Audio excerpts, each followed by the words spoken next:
We're live here in Studio 274 at UT Tyler with Ryan Robinson, who has just done a film you just saw a clip of on YouTube. So Ryan, how did you get started in radio control car racing?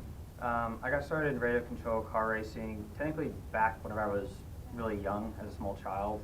I grew up just kind of just playing around with like radio control cars, like these toys you got from Walmart, and I always thought to myself, you know, I always wanted someone to race against. So then as I got a little bit older, my next door neighbors had these like bigger and better RC cars that could just go anywhere, and I always thought that was interesting. Like I thought they were like really cool, and I always wanted one.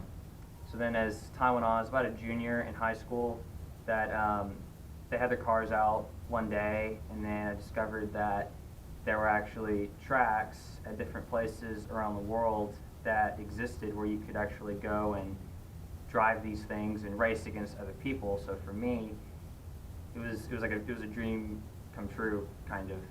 It's like a childhood dream. I was getting to do something that I always wanted to do as a small child. So just stuck with it.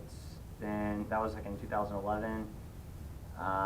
So 2015, I've been racing about 4 years now. Is this the first film about radio control car racing that you've made? No, the first film I did, first film I did was a product review. I think I've got about 3,000 views, and that was posted 2 or 3 years ago. Up until I've done 4 more, 2 montages, and 1 non-profit promo video. What is a montage? Best way I can describe it is taking different video clips, like short little clips, and putting it with a piece of music.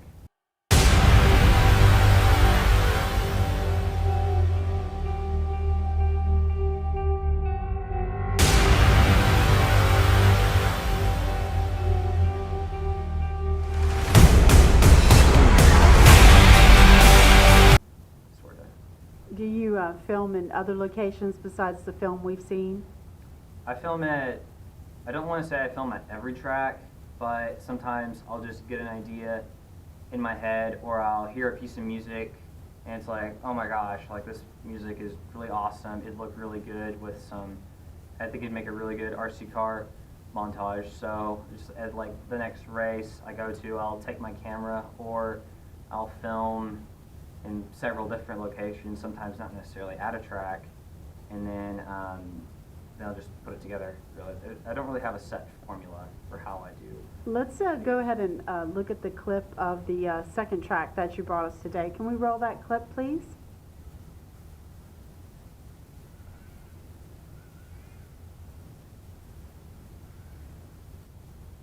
Well, that was awesome. What camera did you use to shoot this?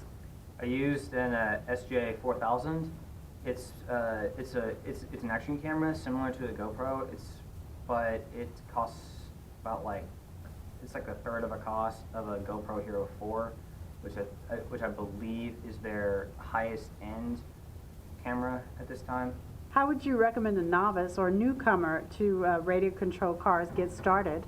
Start with a ready to run kit. Those come with everything you need. A lot of manufacturers make their own ready to run models. Not all of them come with batteries, but start with that. And whenever you first start on a track, or just if you're just driving around in your backyard or whatever, really like learn the car, because the car I currently drive now, there's just a really great connection between driver and controller and vehicle. It doesn't really feel like you're driving. It feels like the car is it's just like an extension of your own body. So it's like if you think about racing, then you're going to make mistakes. But if it feels like natural, sort of like kind of like how you drive a car, it's like you just think where you want to go, and the car feels like it just takes you there. That's kind of what you want in a radio control car. And don't necessarily worry about going fast. Learn how to be consistent, and then once you learn how to be consistent, then you can start going faster. Excellent. Well, there you have it. Ryan Robinson from UT Tyler Studio 274. Thanks for listening.